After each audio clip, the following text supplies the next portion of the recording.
Selamat datang di channel Alur Donghua. Sebelum menonton, silahkan subscribe, biar Mimin tambah semangat update-nya. Han Li dan yang lainnya terkejut melihat raksasa yang datang dari kedalaman bumi. Telapak tangannya seperti gunung, jadi ukuran tubuhnya tak terbayangkan. Api hitam jelas merupakan api neraka, tetapi aura jahat dan kekuatan menghanguskan yang terkandung di dalamnya lebih dari 100 kali lebih kuat daripada api neraka yang telah mereka hubungi di danau api neraka. Yang paling mengejutkan mereka bukanlah ini, tapi aura primitif dan ganas yang berasal dari lubang. Itu mengandung semacam ketidakpedulian terhadap semua makhluk hidup, dan itu menyebabkan hati seseorang bergetar karena amarah. Si Chuan Kong menghirup udara dingin dan berkata, hal yang kami rilis tampaknya sedikit menakutkan. Saya khawatir kota Asura akan mendapat masalah. Husan memandang Han Li dan bergumam ragu-ragu, rekan Taois Li, benda ini, haruskah kita benar-benar melepaskannya? Han Li menggelengkan kepalanya dan berkata dengan acuh tak acuh, jika kita tidak melepaskannya, kita akan mati. Jika kita melepaskannya, mungkin ada peluang. Begitu dia selesai berbicara, serangkaian suara gesekan logam datang dari tanah. Selusin rantai merah tua yang tebal tiba-tiba melesat keluar dari tanah, dan ada lingkaran rune yang sangat bagus menempel di permukaan setiap rantai. Rantai ini sepertinya memiliki mata, dan melingkari telapak tangan yang besar. Rune di permukaan rantai berkedip, dan cahaya spiritual meledak. Dentang, dentang, dentang. Berbagai rune yang terukir pada pilar batu di dalam lubang berkedip-kedip, dan suara pengencangan rantai bisa terdengar. Setelah itu, raungan yang mengguncang bumi datang dari tanah. Han Li dan yang lainnya merasakan tubuh mereka bergetar, dan organ dalam mereka terguncang. Mereka didorong mundur agak jauh. Di bawah gaya tarik rantai yang kuat, telapak tangan besar itu meninggalkan 3 goresan mengerikan di tanah, dan perlahan meluncur ke dalam lubang. Segelnya sepertinya belum benar-benar rusak. Apa yang terjadi? Han Li bertanya dengan cemberut. Si Chuan Kong mendengar ini dan dengan cepat terbang ke altar di tanah, dan dengan hati-hati mengukurnya. Setelah memeriksanya sejenak, pandangannya tertuju pada pola berbentuk api di tepi altar yang telah runtuh. Formasi di sini terlihat mirip dengan Universal Secluded Confinement Array ras iblis kita di luar, tapi sangat berbeda di dalam. Kita mungkin hanya melonggarkan segelnya. Dari posisi tanda jimat di sini, kita mungkin perlu menuangkan beberapa hukum yang dikaitkan dengan api untuk membantu melepas segel jika kita ingin menghapusnya sepenuhnya, kata si Chuan Kong dengan sedikit keraguan. Kamu membutuhkan kekuatan hukum api. Rekan Taois Baili masih di luar sana mencoba mengulur waktu untuk kita, di mana kita bisa menemukan hukum atribut api. Husan berkata dengan senyum masam. Si Chuan Kong terdiam saat mendengar ini. Tak satu pun dari mereka bertiga secara bersamaan mengolah hukum api. Mungkin dia bisa membantu, Han Li mengerutkan kening dan berkata dengan ragu. Suara ledakan keras datang dari luar. Kemudian terdengar raungan yang terdengar seperti raungan naga raksasa. Saat Han Li mendengar ini, ekspresinya langsung berubah. Dia tahu bahwa ini adalah ratapan naga obor yang telah diubah oleh Bai Lian. Saat ini, dia tidak lagi ragu. Dia segera melambaikan tangannya, dan sebuah pintu cahaya perak muncul. Di dalam pintu, Chi Rong sedang duduk bersandar di dinding. Hot Flame di depannya juga terbangun, tapi masih belum ada cahaya di matanya. Sepertinya dia masih tidak sadarkan diri. Kedua anak dari ras 9 neter masih tak sadarkan diri di sudut. Kami hanya bisa mencoba. Rekan Chi, sekarang kamu terjebak di dunia debu bersama kami, dapat dianggap bahwa kami berada di perahu yang sama. Sebelum Han Li selesai berbicara, dia diinterupsi oleh Chi Rong. Katakan padaku, apa yang kamu ingin aku lakukan? Dia menopang dirinya lalu berkata. Biarkan aku meminjam kekuatan rekan Taois dari hukum api. Han Li segera berkata. Metode kultivasi saya terutama didasarkan pada hukum waktu. Atribut api hanyalah atribut tambahan. Selain itu, segel di tubuh saya belum dilepas. Sebelumnya, para budak neraka itu mengekstraksi terlalu banyak kekuatan hukum api untuk menyempurnakan beberapa senjata ajaib. Tidak banyak kekuatan yang tersisa di tubuhku. Jika kamu ingin membantuku dengan apapun, kamu mungkin akan kecewa. Qirong berkata perlahan. Ketika Han Li mendengar ini, dia melihat ke arah si Chuan Kong. Yang terakhir berkata, tidak apa-apa. Itu hanya digunakan untuk memandu segel. Ketika Qirong mendengar ini, dia tidak berkata apa-apa lagi. Dia melangkah keluar dari pintu cahaya perak dan terbang menuju altar di tanah. Ketika dia mendekati altar, tubuhnya tiba-tiba bergoyang seolah dia tidak bisa bertahan lebih lama lagi dan hendak meluncur ke bawah. Si Chuan Kong buru-buru mendukungnya. Masukkan saja kekuatan hukum api ke dalam pola ini. Si Chuan Kong menunjuk ke tepi altar saat berkata. Qirong melirik altar dan kemudian melihat ke lubang di bawah. Dia mengangkat alisnya sedikit. Waktu mendesak. Tolong cepat, rekan Qi. Mata Han Li sedikit menyipit, dan dia tidak bisa menahan diri untuk tidak mendesak. Qirong tidak berbicara lagi. Dia mengangkat telapak tangannya dan menutupi pola api di tepi altar. Kekuatan hukum di tubuhnya diaktifkan. Telapak tangannya naik sedikit, dan api merah menyala. Tepat ketika perhatian Han Li dan yang lainnya tertarik oleh altar, dua sosok terbang keluar dari pintu cahaya perak yang belum ditutup. Mereka berputar di udara lalu terbang keluar dari aula. Han Li melirik dari sudut matanya dan menemukan bahwa itu adalah dua anak dari suku Sembilan Neter yang telah mereka tangkap sebelumnya. Rekan Li, apakah kamu ingin aku pergi dan menangkap mereka? Husan bertanya ketika dia melihat ini.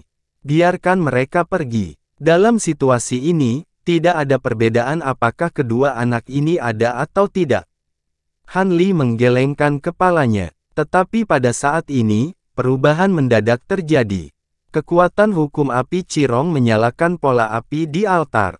Diiringi raungan rendah, pusaran hitam seperti angin puyuh tiba-tiba terbang keluar dari lubang, dan langsung menyusul kedua anak yang hendak melarikan diri.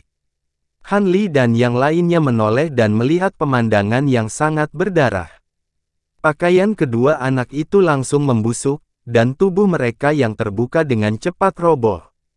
Kulit mereka mengeluarkan darah dan bisul, dan tulang mereka patah dan hancur. Segera, mereka berubah menjadi dua bola pasta darah yang lengket, dan digulung kembali oleh pusaran hitam. Samar-samar, Han Li merasa ada aura yang sangat istimewa di pasta darah itu. Itu agak mirip dengan garis darah roh sejati di tubuhnya, tetapi tidak sepenuhnya sama. Itu penuh dengan darah dan qi, tetapi juga sangat jahat.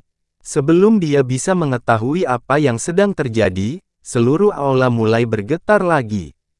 Kemudian, sejumlah besar api merah dan hitam menyembur lagi, seperti letusan magma, dan meluap ke arah lubang. Minggir, Han Li buru-buru melambaikan tangannya untuk menutup Flowery Brand Paradise, lalu dengan cepat mengelak. Melihat situasinya tidak baik, si Chuan Kong dan dua lainnya sudah mengelak terlebih dahulu. Dentang-dentang. Serangkaian suara rantai yang bergesekan satu sama lain terdengar dari kobaran api. Telapak tangan raksasa yang muncul sebelumnya muncul kembali. Namun, begitu ia keluar dari lubang, ia sekali lagi ditangkap oleh rantai merah. Tapi kali ini, kekuatan telapak api besar itu jelas beberapa kali lebih kuat. Bang, bang, bang. Serangkaian suara ledakan terdengar terus-menerus. Rantai yang melilit telapak api besar bergetar, dan kemudian putus. Telapak tangan besar itu membubung ke langit, dan ujung jarinya langsung mengarah ke atap di atas aula, seolah menembus selembar kertas tipis. Kemudian, seolah-olah telah menemukan titik pengungkit, ia mengaitkan seluruh aula dan menariknya dengan paksa. Serangkaian suara rantai yang padat terdengar terus-menerus. Api di dalam lubang melonjak hebat, seperti badai di permukaan laut. Gelombang aura yang sangat kuat keluar darinya. Han Li dan yang lainnya tidak dapat mengendalikan diri di bawah pengaruh gelombang aura ini. Mereka tidak bisa menstabilkan tubuh mereka sama sekali, dan mereka semua terhuyung-huyung dan menabrak dinding sekitarnya. Di lubang bawah tanah, api merah secara bertahap dimusnahkan. Sebaliknya, gelombang api hitam naik dengan dahsyat, mengalir deras seperti geyser. Retakan di tanah dengan cepat menyebar, dan segera, retakan itu keluar dari aula. Di alun-alun di luar aula, Yin Qi telah menarik penjara gelapnya, dan bayang-bayang yang menutupi langit sudah tidak ada lagi. Di belakangnya, 8 bayangan tebal mengembun menjadi lengan besar, menjulur ke langit. Masing-masing lengan raksasa itu meraih titik akupuntur utama di tubuh naga lilin hitam yang telah diubah oleh Bai Lian. Naga lilin hitam jelas benar-benar kehilangan kekuatan tempurnya. Seluruh tubuhnya lemas, dan seluruh tubuhnya ditutupi dengan bekas luka besar yang mengejutkan. Mulutnya sedikit terbuka, dan masih ada darah hitam yang menetes darinya. Itu diambang kematian. Di seberangnya, dalam sangkar hitam yang dibentuk oleh cabang-cabang yang tak terhitung banyaknya, sesosok mungil di penjara. Namun, tubuhnya terjerat dengan tanaman merambat hantu hitam, dan situasi spesifiknya tidak dapat dilihat dengan jelas. Serangkaian getaran tumpul datang dari tanah. Semakin banyak retakan menyebar dari aula seperti jaring laba-laba, di sepanjang alun-alun di bawah kaki mereka, dan meluas ke seluruh istana. Segera, itu menempati area seluas ribuan kaki, hampir menutupi seluruh ruang bawah tanah. Asap dan debu mengepul dari tanah, dan gumpalan api neraka hitam muncul dari retakan di tanah, seperti teratai hitam yang mekar di mana-mana di ruang bawah tanah ini. Haha, sudah keluar, bagus. Mata naga lilin hitam sedikit menyala, dan berkata dengan agak terputus-putus. Elder Yin Su, wajah Guimu sedikit jelek, dan dia menoleh untuk melihat Yin Su. Sekelompok semut sembrono. Yin Su meraung, dan matanya hampir menyemburkan api. Wajahnya menjadi dingin, dan sosoknya berkedip-kedip. 8 tangan raksasa bayangan di belakangnya tiba-tiba mengerahkan kekuatan. Sejumlah besar darah hitam terciprat seperti hujan darah. Tubuh naga lilin yang telah diubah oleh Bai Lian seperti kain brokat, dan dirobek menjadi 9 bagian oleh Yin Su untuk melampiaskan amarahnya. Potongan-potongan mayat yang rusak jatuh dari udara, dan kepala naga yang relatif utuh jatuh di kaki Yin Su. Dia mengangkat kakinya dan menghancurkannya. Saat itu meledak, hanya bayangan hitam yang melesat di sepanjang tanah. Cepat masuk, mungkin masih ada waktu, meskipun Yin Su sudah menemukannya, dia tidak punya waktu untuk mempedulikannya. Dia hanya bisa berteriak dengan marah, dan sosoknya bergegas maju, langsung ke pintu aula. Pada saat ini, tanah di bawah kaki Yin Su bergetar hebat. Kemudian, terjadi getaran yang mengguncang bumi, dan tanah langsung runtuh. Gelombang api neraka hitam menyembur keluar dari retakan. Pecahan batu jatuh satu demi satu, dan istana di sekitarnya runtuh sepotong demi sepotong. Tidak lama kemudian, sebuah lubang bawah tanah yang lebih besar muncul. Hanya ada pilar batu besar yang berdiri di tengah tanah. Tubuh rusak Bai Lian juga jatuh ke tanah bersama dengan tanah yang retak. Dalam kobaran api, sosok Han Li dan yang lainnya melesat keluar dan terbang menuju tepi ruang bawah tanah tanpa berhenti sama sekali. Di sisi lain, Yin Su dan Guimu saling memandang. Yang satu tampak sengsara, dan yang lainnya tampak putus asa. Sosok mereka mandek, dan mereka dengan cepat mundur. Segera setelah itu, raungan dahsyat datang dari bawah tanah, bergemuruh tanpa henti seperti guntur yang teredam.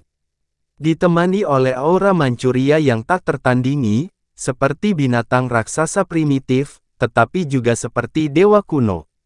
Niat dingin dan membunuh terlihat jelas, tetapi juga membawa kebencian dan kemarahan yang kuat.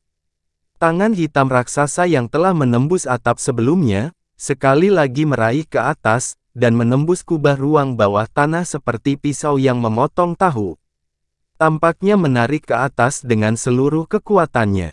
Api hitam di lubang besar segera melonjak dengan keras, dan bayangan buram besar mulai naik perlahan.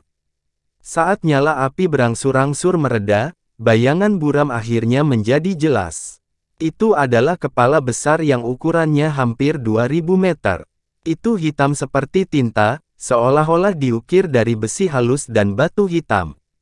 Itu ditutupi dengan ujung yang tajam dan gigi taring yang menonjol, tetapi samar-samar memiliki garis wajah manusia, dan diselimuti lapisan api hitam. Di matanya, ada dua api hitam yang aneh, sedikit bergoyang seperti api netherworld. Di kepalanya, ada dua tanduk melengkung besar yang terlihat seperti tanduk sapi. Panjangnya ratusan meter ketika dibentangkan secara horizontal, dan bagian melengkungnya seperti dua gunung yang sepi. Saat dia menghembuskan napas, dua semburan api hitam akan meletus dari lubang hidungnya, melepaskan semburan aura yin menakutkan yang tidak pernah dirasakan Han Li dan yang lainnya sebelumnya. Semuanya dikejutkan oleh rasa tidak penting dalam derajat yang berbeda-beda. Apa yang kita lepaskan, di tepi ruang bawah tanah, si Chuan Kong melihat kembali ke kepala besar yang ganas itu lalu bergumam. Tao Wu, akhirnya membiarkan kita keluar, tapi aku khawatir rekan Taois Bai Lian dalam bahaya. Han Li dengan cepat melihat sekeliling, dan ekspresinya berubah. Dia melepaskan indera ilahi untuk menjelajah, dan ekspresi kasihan muncul di matanya. Lihat, orang ini sepertinya belum sepenuhnya bebas. Sepertinya hanya satu kepala dan satu tangan yang bisa bergerak bebas. Husan tiba-tiba berkata. Han Li dan si Chuan Kong melihat ke arah suara itu dan melihat bahwa leher yang terhubung ke kepala besar itu masih diikat dengan rantai tebal yang saling silang, terhubung ke kedalaman lubang, dan tidak dapat dilihat sepenuhnya. Han Li melirik Yinsu dan pohon hantu di kejauhan, dan berkata, itu cukup untuk membuat 9 suku Nether sibuk untuk sementara waktu. Syukurlah, mereka tidak melepaskan semuanya. Kalau tidak, kita tidak akan dapat melarikan diri. Rekan Daois Cirong tidak keluar. Husan tiba-tiba menyadari bahwa satu orang hilang saat berkata, tidak perlu mencarinya. Ketika tanah runtuh, dia sepertinya telah menemukan sesuatu di lautan api bawah tanah. Dia tidak mundur, tetapi langsung terbang ke bawah, dan segera napasnya menghilang.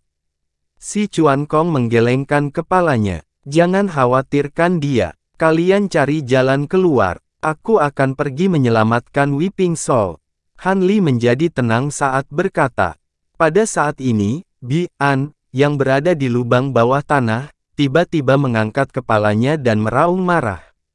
Api neraka hitam yang menggelinding menyembur keluar dari mulutnya seperti tiang api besar, langsung membombardir kubah di atasnya. Batu di langit-langit setebal ribuan kaki, tetapi meleleh dalam sekejap, memperlihatkan lubang besar. Gumpalan cahaya redup bocor dari atas. Tempat pertemuan danau jatuh.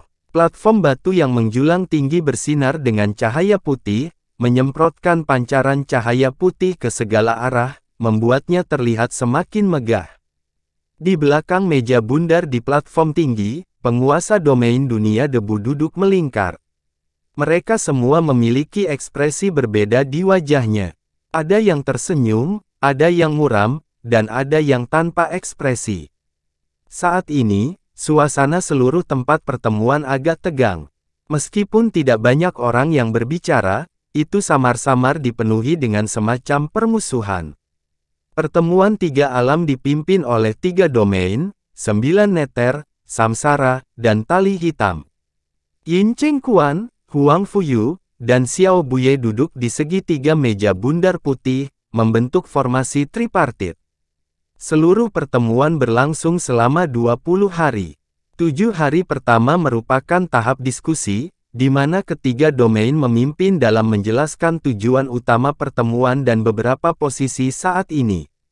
Selama ini, mereka juga bisa melakukan diskusi skala kecil. 3 hari berikutnya adalah keputusan sebenarnya, yang dipilih oleh ratusan domain dalam pertemuan tersebut. 10 hari terakhir didasarkan pada hasil keputusan sebelumnya, di mana mereka akan membahas masalah yang mungkin mereka hadapi, mempertimbangkan hal-hal berikut, dan mendistribusikannya. Di permukaan, pertemuan ini untuk membahas sikap mereka terhadap alam dewa sejati. Kelihatannya sederhana, karena mereka hanya perlu mengekspresikan sikapnya. Namun, banyak domain yang awalnya melekat pada ketiga domain tersebut. Selain itu, domain tersebut memiliki keterikatan yang dalam satu sama lain. Ada konflik teritorial, masalah perdagangan, dan beberapa dendam pribadi. Itu sangat rumit. Meskipun itu hanya sebuah sikap, ada terlalu banyak hal yang terlibat di dalamnya. Dalam beberapa hari berikutnya, domain tersebut bertempur secara terbuka dan terselubung. Domain 9 Neter, domain Samsara, dan Black Rope mencoba yang terbaik untuk mengikat domain kecil dan menengah lainnya. Mereka bahkan membuka banyak cabang kecil, membuat situasi semakin kacau. Sekarang setelah tahap diskusi selesai, hari ini adalah hari pertama pengambilan keputusan.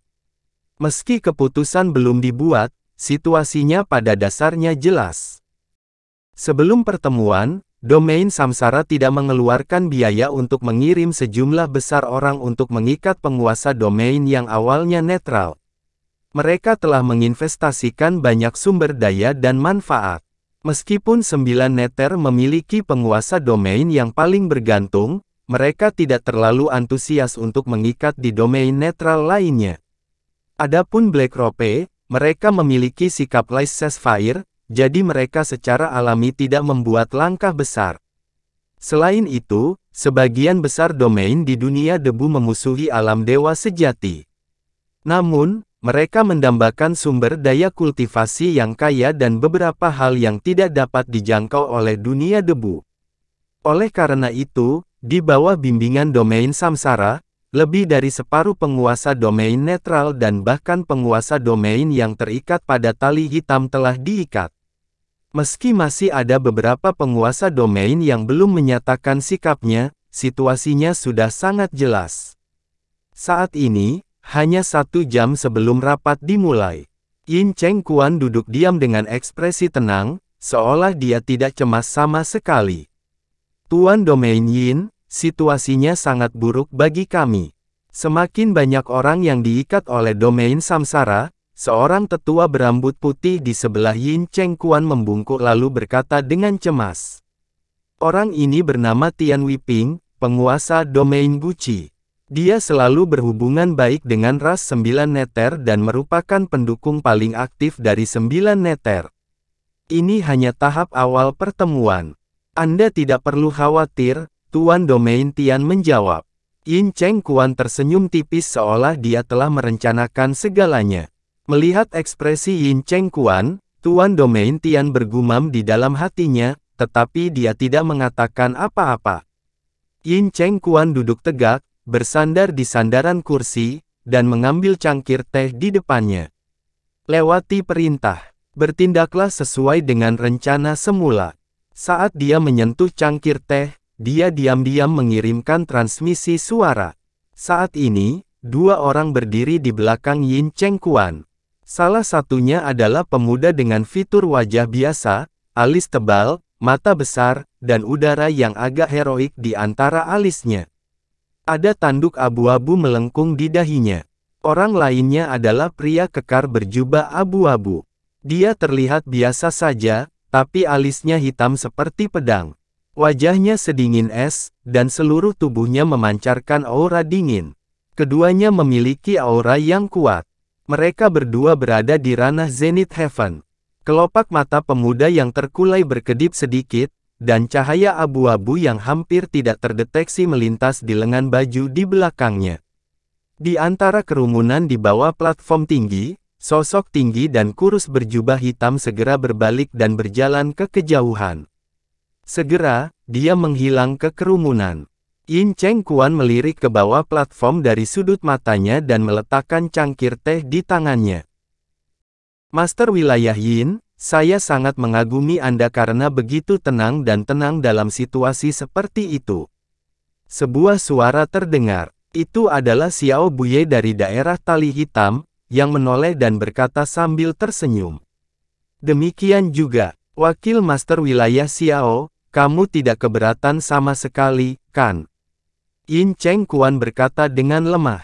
Hehe, Tuan Daerah Yin, kamu salah. Daerah Tali Hitam hanya berharap semua daerah dapat bersatu dan tidak memiliki perselisihan internal berskala besar. Itu sudah cukup. Saya datang ke sini kali ini untuk memastikan bahwa pertemuan akan berakhir dengan damai.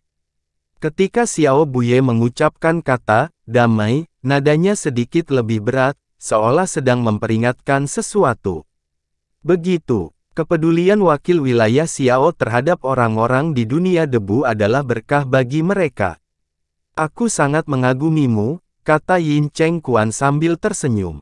Huang Fuyu mendengarkan percakapan antara Yin Cheng Kuan dan Xiao Buye. Dia melirik mereka berdua dan menarik pandangannya. Senyum mengejek melintas di bibirnya. Pada saat yang sama, di dalam tembok kota yang tinggi di tepi Falling Lake, serangkaian nyanyian yang dalam tiba-tiba terdengar di lorong berlubang. Di lorong yang gelap, ada pilar batu abu-abu setinggi lebih dari 30 meter yang berdiri secara berkala. Pilar batu diukir dengan pola rumit yang melampaui pilar batu dan ke tembok kota sekitarnya. Seorang anggota suku 9 Neter duduk bersila di atas setiap pilar batu abu-abu. Pada saat ini, mereka semua melantunkan mantra dan dengan cepat membentuk segel tangan sebelum memasuki pilar batu abu-abu. Pola pada pilar batu abu-abu menyala satu demi satu, berkedip dengan cahaya abu-abu yang bercampur dengan jejak cahaya perak. Itu agak mencolok di lorong yang gelap gulita. Cahaya abu-abu semakin terang dan terang, dengan cepat terhubung satu sama lain. Bagian tembok kota ini jelas dibangun dengan bahan khusus. Cahaya berkedip-kedip di dalam, tetapi tidak mencapai luar sama sekali. Lambat laun, batasan di sekitar Falling Lake sedikit berfluktuasi dan sedikit berubah. Bintik cahaya perak muncul di dalam.